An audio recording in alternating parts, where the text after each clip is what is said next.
Receive Yadav Music present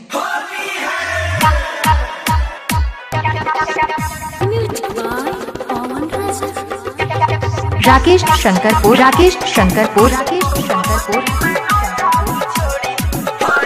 Birgunj को होली तिमलाई याद त होला घंटा घर को छेउमा खिलाई थियो छोला।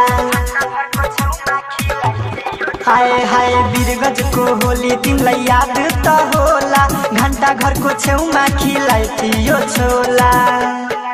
हो कि न जादै छौ फागुनमा दिल तोडी हा दिल तोडी होली मा न जाऊ छोडी सुन न ओ कान्छी मोरी ओ कान्छी मोरी होली मा न जाऊ छोडी सुन न ओ कान्छी मोरी।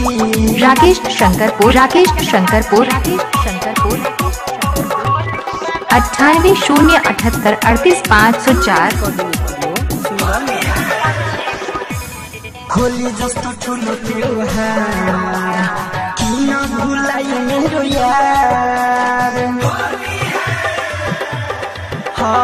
होली जस्तो ठुलो त्योहार किन भुलाई मेरो यार। तलदेखि माथि रङ लगाएको साथी सपाली पनि थिए तयार। भाँचिदियो तिमी मेरो मायाको डोरी मायाको डोरी होलीमा नजाऊ छोडी सुन न ओ कान्छी मोरी ओ कान्छी मोरी होलीमा नजाऊ छोडी सुन न ओ कान्छी मोरी। राकेश शंकरपुर 98 078 38 504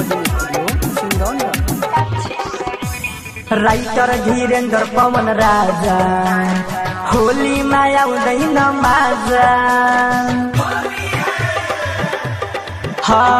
चन्दन दीवाना विवेक राजा होली माया आउँदैन माजा। हेर दिसु दीवाना रङ नलाई खाजाना वेट गर्दैछ रङ घोरी। हो राखे थिए माया बिरु पुरा बाल्टी भरी बाल्टी भरी होलीमा नजाऊ छोडी सुन न ओ कान्छी मोरी ओ कान्छी मोरी होलीमा नजाऊ छोडी सुन न ओ कान्छी मोरी। www.receiveyadav.com